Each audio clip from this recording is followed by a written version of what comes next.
আসসালামু আলাইকুম সুপ্রিয় শিক্ষার্থীবৃন্দ, আল্লাহর অশেষ রহমতে তোমরা ভালো আছো, আমিও ভালো আছি আলহামদুলিল্লাহ।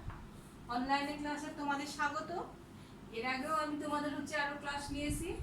আজকে তোমাদের আমি ক্লাস নেব পঞ্চম শ্রেণীর বাংলা ক্লাস। এর আগে আমরা কয়টা অধ্যায়ের উপরে ক্লাস নিয়েছিলাম? আমরা এর আগে তোমার ফুটবল ও খেলার মধ্যে 5টা অধ্যায়ের উপরে আমরা ক্লাস করেছি। আজকে তাহলে আমরা 6টা অধ্যায় পড়াবো।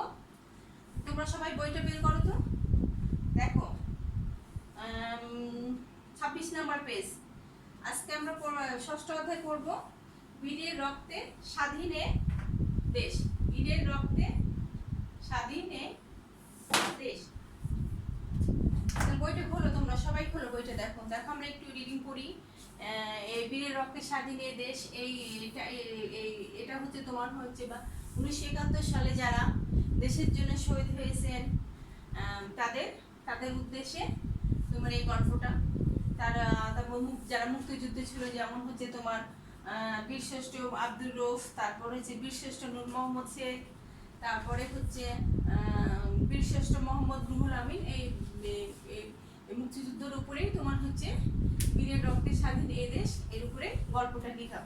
তাহলে বইটা খোলো তোমরা সবাই। তাহলে আমরা আজকে প্রথম অধ্যায়টা 6ষ্ঠ অধ্যায়টা দেখি, বীরের রক্তে স্বাধীন এ দেশ।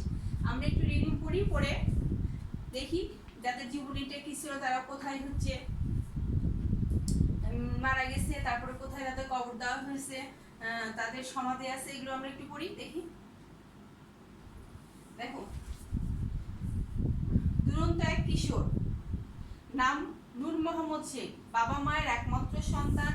নাটক, থিয়েটার আর গানের প্রতি তার প্রবল অনুরাগ। কিশোর বয়সে হঠাৎ তার বাবা মা মারা গেলেন, বদলে গেল তার জীবন। যোগ দিলেন EPRA, অর্থাৎ ইস্ট পাকিস্তান রাইফেল এ। সময়টা 1971 সাল, 71 সালের 5ই সেপ্টেম্বর। যশোরের পাকিস্তানি 24 ক্যাম্প, একটু দূরে গোয়ালহাটি গ্রামে টহল দিচ্ছিলেন 5 মুক্তিযুদ্ধ। এদের নেতৃত্বে ছিলেন ল্যান্স নায়েক নূর মোহাম্মদ শেখ। পাকিস্তানি সেনারা টের পেয়ে যায় মুক্তিযোদ্ধাদের অবস্থান। রাজাকারদের সহায়তায় তিন দিক থেকে পাকিস্তানি সেনারা তাদের ঘিরে ফেলে, কিন্তু মুক্তিযোদ্ধারা দমবার পাত্র নন। এই দলেই ছিলেন অসীম সাহসী মুক্তিযোদ্ধা নান্নু মিয়া।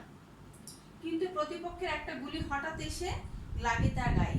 নূর মোহাম্মদ তাকে এক হাত দিয়ে কাঁধে তুলে নিলেন আর অন্য হাত দিয়ে গুলি চালাতে থাকলেন। কৌশল হিসাবে বারবার নিজের অবস্থান পরিবর্তন করতে থাকলেন তিনি। উদ্দেশ্য একজন নন, অনেক মুক্তিযুদ্ধ যুদ্ধ করেছেন। শত্রুদের এরকম একটা ধারণা দেওয়া। সংখ্যায় কম হলে সহযোদ্ধাদের নির্দেশ দিলেন পিছিয়ে গিয়ে অবস্থান নিতে। কিন্তু হঠাৎ মোটরের একটা গোলা এসে লাগলো তার পায়ে। গোলার আঘাতের জন্য বিচ্ছিন্ন হয়ে গেল তার পা। তিনি বুঝতে পারলেন মৃত্যু আসন্ন। যতক্ষণ সম্ভব গুলি চালাতে চালাতে তিনি শহীদ হলেন। নিজের জীবনকে তুচ্ছ করে নূর মোহাম্মদ শেখ এভাবেই রক্ষা করেছিলেন মুক্তিযোদ্ধাদের জীবন। সাহসী এই বীরশ্রেষ্ঠ মুক্তিযোদ্ধাদের জন্ম 1936 সালের 26শে ফেব্রুয়ারি নড়াইলের এক মহিষখোলা গ্রামে। এরকম আরেক যোদ্ধা আব্দুল। তাহলে দেখো, তাহলে আমাদের নূর মোহাম্মদ শেখ তাহলে কি করেছিলেন কত সালে? সময়টা কি ছিল? 1971 সালে তোমার 25 সেপ্টেম্বর যশোরের পাকিস্তানি চুরিপুর ক্যাম্প, একটু দূরে গোয়ালহাটি গ্রাম টহল দিচ্ছিল 5 মুক্তিযোদ্ধা। এদের নেতৃত্বে কি করছিলেন? এদের নেতৃত্বেই ছিলেন ল্যান্স নায়েক নূর মোহাম্মদ শেখ। কিন্তু পাকিস্তানি সেনারা কি হয় টের পেয়ে যায় মুক্তিযোদ্ধাদের অবস্থা। রাজাকারদের সহায়তায় তখন রাজাকারদের সহায়তায় এ দলের ছিলেন অসীম সহায়তায় সে কি করে পাকিস্তানি সেনারা তাদের ঘিরে ফেলে এবং তাদের উপরে কি করে নূর মোহাম্মদ থেকে এক হাত দিয়ে তাদের উপর কি করে গুলি চালাতে থাকে। এতে কে মারা যায়? নান্নু মিয়া বলে, নান্নু মিয়া মুক্তিযোদ্ধা নান্নু মিয়া, তাকে কি করলেন, তাকে হচ্ছে নূর মোহাম্মদ হচ্ছে কাঁধে তুলে নিলেন এবং কাঁধে তুলে নিলেন এবং দিলে অন্য হাত দিয়ে কি করলেন, এক হাত দিয়ে কাঁধে তুলে নিলেন, অন্য হাত দিয়ে কি করলেন, গুলি চালাতে শুরু করলেন। কিন্তু তাদের কৌশল হিসাবে কি ছিল, একজনকে মারার জন্য না, অনেক যুদ্ধ করেছেন, এরকম ধারণা, শত্রুদের এরকম একটা ধারণা দেওয়ার। সংখ্যা কম করে সহজে নির্দেশ দিলেন পিছিয়ে গিয়ে অবস্থান নিতে। কিন্তু হঠাৎ কি করলো, মোটরের একটা গোলা এসে লাগলো, কি করলো, হলো তার পায়ে। গোলার আঘাতে কি হলো, চূর্ণ বিণ্ণ হয়ে গেল তার পা। তিনি বুঝতে পারলেন মৃত্যু আসন্ন মানে মৃত্যু, তিনি যখন তার পা চূর্ণ বিচূর্ণ হয়ে গেল, তখনই তিনি বুঝতে পারলেন যে আমার মৃত্যু খুব নিকটে, মানে সংকটে চলে আসছে। যতক্ষণ সম্ভব গুলি চালাতে চালাতে কি করলেন, তিনি কি করলেন, শহীদ হয়ে হলেন। জীবনকে তিনি কি করলেন, যে জীবনকে তিনি তুচ্ছ করে নূর মোহাম্মদ এভাবে কি করেছিলেন, রক্ষা করেছিলেন দেশকে। তাহলে তিনি সত্যি সাধারণ কোথায় এই বিশিষ্ট মুক্তির জন্ম কোথায় হয়েছিল, তিনি 1936 সালে 26শে ফেব্রুয়ারি নড়াইলের মহিষখালী গ্রামে তার জন্ম হয়েছিল। তাহলে হচ্ছে নূর মোহাম্মদ শেখ। তাহলে আরেকটি বীরশ্রেষ্ঠ কি হলো, নূর মোহাম্মদ শেখ হচ্ছে তোমার হচ্ছে মারা গেছেন তোমার, তাহলে কি হয়েছে 1971 সালে 5ই সেপ্টেম্বর।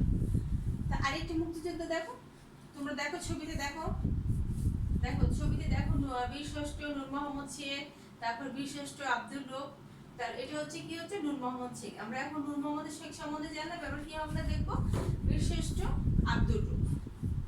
তাহলে দেখো বইটা বের করো। এইরকমই আরেক যোদ্ধা বীরশ্রেষ্ঠ লেন্স নাইট মুন্সি আব্দুর রউফ 1943 সালের 8ই মে ফরিদপুর জেলার বোয়ালমারী গ্রামে থানার সালামতপুর গ্রামে জন্মগ্রহণ করেন।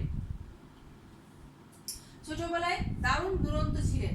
তিনি ইপিআর বাহিনীতে যোগ দেন, মেশিন চালক হিসাবে সুনাম অর্জন করেন। মুক্তিযুদ্ধ শুরু হলে ইস্ট বেঙ্গল রেজিমেন্টের বাঙালি সৈনিকদের মতো মুক্তিযুদ্ধে ঝাঁপিয়ে পড়েন। দিনটি ছিল 71-এ কি হলো, দিনটি ছিল 71-এ 8ই এপ্রিল। ওই দিন মুক্তিযোদ্ধারা পাকিস্তানি নৌসেনাদের ওপর আক্রমণ করবে, এজন্য তারা মহলছড়ির ঘাটে বুড়িঘাট এলাকার চিংড়ি খালে দুই পাশে অবস্থান গ্রহণ করেন। পাকিস্তানি সৈন্যরা মুক্তিযোদ্ধারা আক্রমণ করতে এগিয়ে আসে, সাথে নিয়ে আসে কি 7টি স্পিডবোট আর 2টি মোটর লঞ্চ।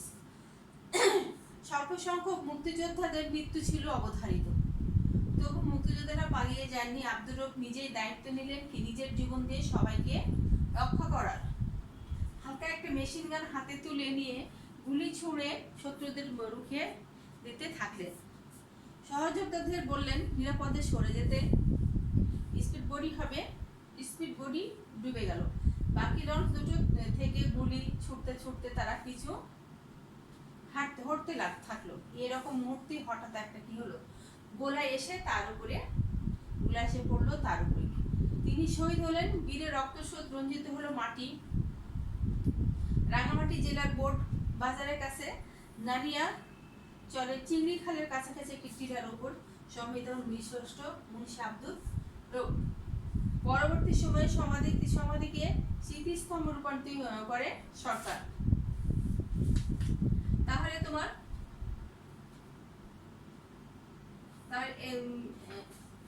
হচ্ছে বীরশ্রেষ্ঠ মুন্সি আব্দুর রউফ কিভাবে আমাদের হচ্ছে দেশের জন্য শহীদ করে মারা গেছেন। তিনি হচ্ছে দেশের জন্য জীবন দিয়েছেন। তারা জীবন দিয়েছে তোমার। তিনি জন্মগ্রহণ করেছিলেন 1943 সালের হচ্ছে 8ই মে ফরিদপুর জেলার বোয়ালমারী থানার সালামতপুর গ্রামে। তারপরে তিনি হচ্ছে দেখো তাদের দেশের প্রতি এতই তাদের শ্রদ্ধা ছিল, দেশের প্রতি এত মায়া ছিল তোমার। তিনি মুক্তিযোদ্ধাদের সঙ্গে যুদ্ধ করেছেন, পাকিস্তান মুক্তিযোদ্ধাদের সাথে নিয়ে যুদ্ধ করেছেন, কিন্তু তিনি এতটুকু কিছু পাওয়া হয়নি। পাকিস্তানি সেনারা যে তাদেরকে হচ্ছে আক্রমণ করছেন, গোলাবারুদ গুলি ছুটছেন, তারপরে তিনি কখনো পিছু পা হননি।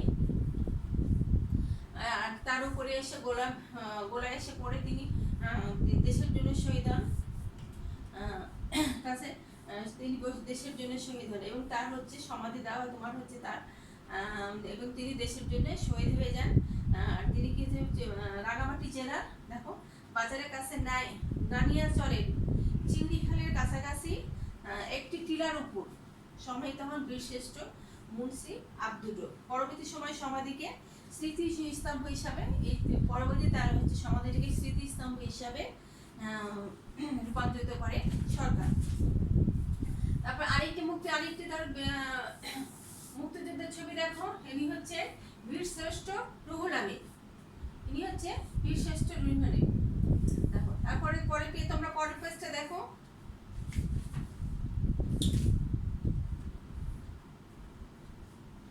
পরের পেজ 28 পেজ দেখো। 71-এর পাকিস্তানি সেনাবাহিনীর বিরুদ্ধে কতভাবে এরা যুদ্ধ করতে হয়েছিল আমাদের। এই যুদ্ধে জয়ী বাহিনী হিসেবে মুক্তিযোদ্ধারা বয়ে এনেছিল অসীম গৌরব। এরকমই এক যুদ্ধে শহীদ হন বীরশ্রেষ্ঠ মোহাম্মদ রুহুল আমিন। রুহুল আমিন কি ডিসেম্বরের 10 তারিখ। মুক্তিযুদ্ধ প্রায় শেষ। দেখো আমাদের বাংলাদেশ স্বাধীন হয়েছে কবে? 1971 সালে 16 ডিসেম্বর। কিন্তু দেখো ডিসেম্বরের 10 তারিখ মুক্তিযুদ্ধের শেষ প্রান্তে আমরা, মানে মুক্তিযুদ্ধ প্রায় শেষের দিকে শেষ হয়ে আসছে। মুক্তিযুদ্ধের নৌজাহাজ বিএনএস পলাশ এবং বিএনএস পদ্মা মংলা বন্দর দখল করে নিয়েছে। এবার খুলনা দখলই লক্ষ্য। ভৈরব নদী বেয়ে খুলনার দিকে ধেয়ে আসছে তারা। জাহাজ দুটি খুলনার কাছাকাছি এসে চলে আসে। এমন সময় একটা বোমারু বিমান থেকে জাহাজের দুটির উপর কি করে বোমা নিয়ে এসে পড়ে। রুহুল আমিন বিএনএস এ পলাশের ইঞ্জিন রুমে ছিলেন। ইঞ্জিন রুমের উপরে বোমা পড়েছিল, ইঞ্জিন বিকল হয়ে আগুন ধরে গিয়েছিল পলাশে। তার ডান হাতটি উড়ে গিয়েছিল। তিনি আহত অবস্থায় ঝাঁপ দিয়ে নদী সাঁতরে পাড়ে উঠলেন। বোমার আঘাত থেকে তিনি রক্ষা পেলেন, কিন্তু রাজাকারদের হাতে নির্মমভাবে মৃত্যু হলো তার। তিনি শহীদ হলেন। খুলনা শিপইয়ার্ডের কাছে চিরনিদ্রায় শায়িত আছেন এই বীর মুক্তিযোদ্ধা। এখানে একটি স্মৃতিস্তম্ভ নির্মাণ করা হয়েছে। বাংলাদেশ কি আজ কি দেখো, বাংলাদেশ স্বাধীন মুক্ত লক্ষ প্রাণের বিনিময়ে আমরা 1971 সালে 16 ডিসেম্বর বিজয় অর্জন করে দেশের বিশেষ মুক্তিযুদ্ধের জন্য গর্বিত আমরা। তাহলে দেখো আমাদের এই দেশ এমনি কিন্তু স্বাধীন হয়নি।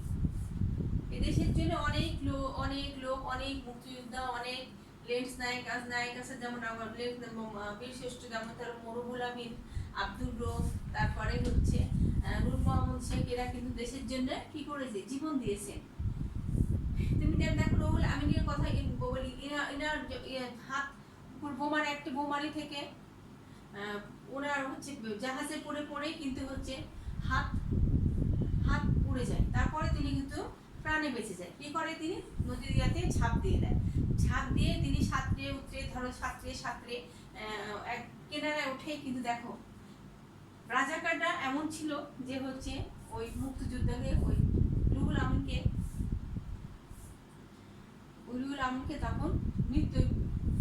তখন হচ্ছে তাকে মৃত্যু দায়িত্ব করে, তাকে নির্মমভাবে কি করে হত্যা করে।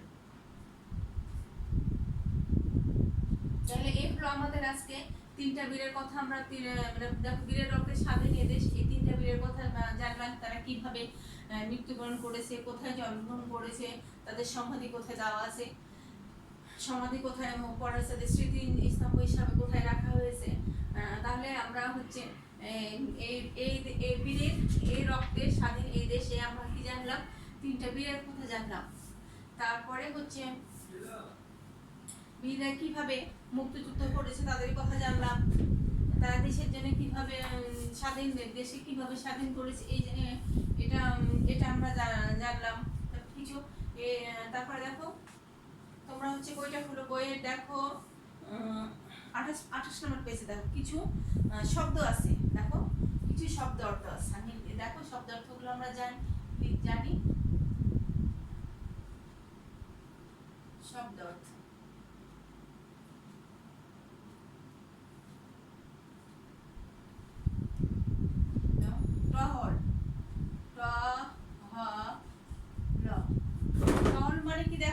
টহল হচ্ছে কি পাহারা দেওয়া। টহল মানে হচ্ছে আমরা কিছু হচ্ছে টহল হচ্ছে পাহারা দেওয়া, পাহারা।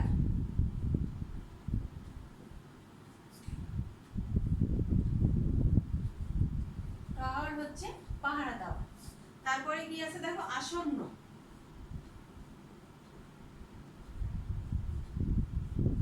আসন্ন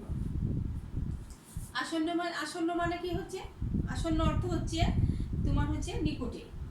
যেমন দেখো তোমার হচ্ছে তিনি কে জানো, তোমার হচ্ছে নূর মোহাম্মদ শেখ, তিনি নিজে বুঝতে পারছিলেন তার মৃত্যু এখন সংকটে, মানে আসন্ন মানে মৃত্যু অবধারিত। তাহলে হচ্ছে আসন্ন মানে তোমার হচ্ছে নিকটে।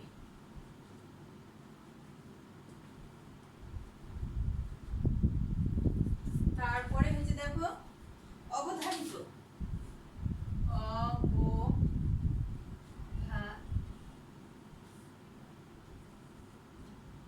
অবধারিত অবধারিত মানে হচ্ছে অনিবার্য, যা হবে, নির্ধারিত। অবধারিত মানে হচ্ছে তোমার যা হবে, অনিবার্য বা নির্ধারিত।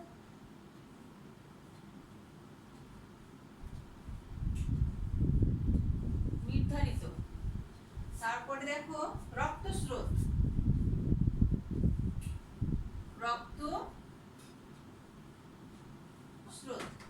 রক্তস্রোত হচ্ছে তোমার রক্তস্রোত মানে হচ্ছে রক্তের প্রবাহে, রক্তের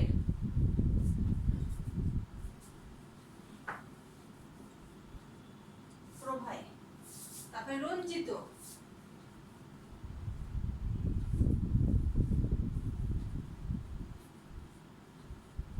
তারপরে রঞ্জিত কি হচ্ছে, রঞ্জিত অর্থ হচ্ছে তোমার, রঞ্জিত অর্থ হচ্ছে রাঙানো। রঞ্জিত হচ্ছে রাঙানো, রাঙানো। দেখো আমরা উপরেরটা মুছে দিই, পাশে লিখি দাও। তারপরে কি আছে শায়িত।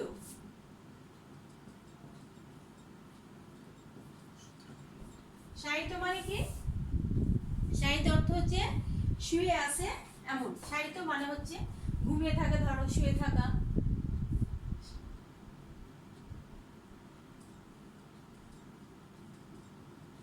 শুয়ে আছে এমন। তাহলে আমরা নতুন কয়টা শব্দ জানলাম, শব্দের অর্থ জানলাম। টহল মানে হচ্ছে পাহারা দেওয়া, আসন্ন মানে হচ্ছে নিকটে, অবধারিত মানে নির্ধারিত, তারপর রক্তস্রোত মানে রক্তের প্রভাবে, আর দেখো রঞ্জিত মানে হচ্ছে রাঙানো, আর শায়িত হচ্ছে শুয়ে আছে এমন। তাহলে হচ্ছে আমরা কিছু নতুন শব্দ জানলাম। আজকে তোমার হচ্ছে এ পর্যন্তই থাকলো। সামনের দিনে তোমার হচ্ছে আমরা হচ্ছে আর পরের অধ্যায় নিয়ে আলোচনা করব। তোমাদের একটু বাড়ির কাজ দিয়ে দিই। দেখো তোমাদের বইয়ে, দেখো তোমাদের বইয়ে 7 নম্বর, দেখো তোমার 7 নম্বর 30 নম্বর পেজে 7 নম্বর দেখো, আমাদের জাতীয় দিবসগুলোর পাশে তারিখগুলো শব্দ, তারিখগুলোর তারিখবাচক শব্দ লিখি। তাহলে আমি বাড়ির কাজ দিই তোমাদের।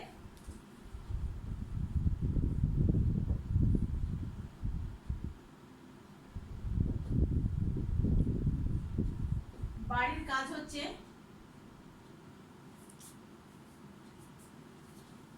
আমাদের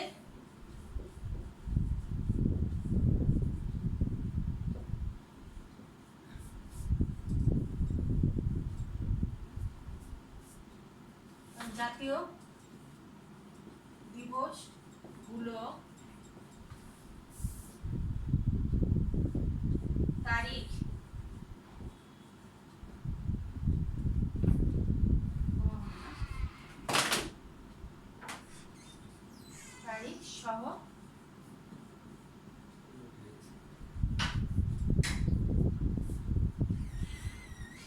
সহ লিখো। বাড়ির কাজটা তোমরা হচ্ছে অবশ্যই করবা। যেটা যে কয়টা দিবস আছে, যেমন তোমার হচ্ছে শহীদ দিবস, স্বাধীনতা দিবস, তারপরে বাংলা নববর্ষ, শহীদ বুদ্ধিজীবী দিবস, বিজয় দিবস, এগুলো হচ্ছে তোমরা তারিখ সহ অবশ্যই বাড়ির কাজটা করে রাখবা। যদি আল্লাহ কখনোই তোমাদের হচ্ছে রোগমুখ ভালো হয়, স্কুল খুলে দেশ বড় রোগমুক্তি হয়, তাহলে অবশ্যই তোমাদের খাতা আমি দেখে দিব। আজকে এই পর্যন্ত থাক, তোমরা সবাই সুস্থ থাকো, ভালো থাকো। আল্লাহ হাফেজ, আসসালামু আলাইকুম।